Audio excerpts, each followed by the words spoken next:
Sa ilalim ng binadang project ng Panagaywan Itikailan 2.0 program, namahagi ang Baguio City Police Office ng school supplies at dental kits sa Happy Hollow Elementary School noong July 24, 2026 bilang bahagi ng pagdiriwang ng 31st Police Community Relations o PCR Month.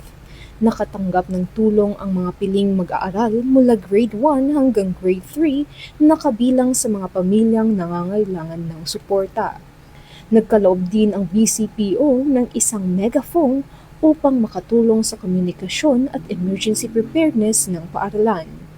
Pinangunahan ni BCPO City Director Police Colonel Ruel D. Tagal ang aktibidad kasama ang mga personnel ng City Community Affairs and Development Unit at Police Station 4 sa pakikipagtulungan ng pamunuan ng Happy Hollow Elementary School at ng Parents Teachers Association.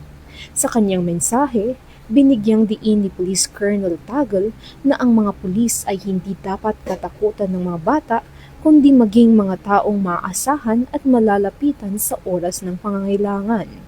Anya, mahalaga ang pagtutulungan ng mga magulang, guro at kapulisan sa paggabay at paghubog sa kabataan upang maging responsableng mamamayan.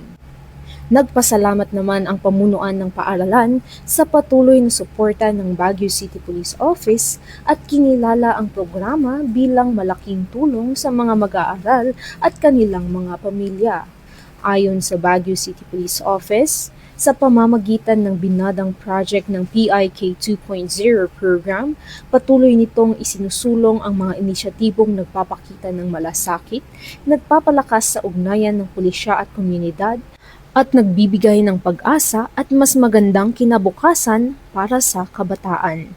Mula dito sa Baguio City Police Office, ako ang inyong PNN correspondent, Patrolwoman Jade Agustin, alagad ng batas, taga-taguyod ng Balitang Pulis.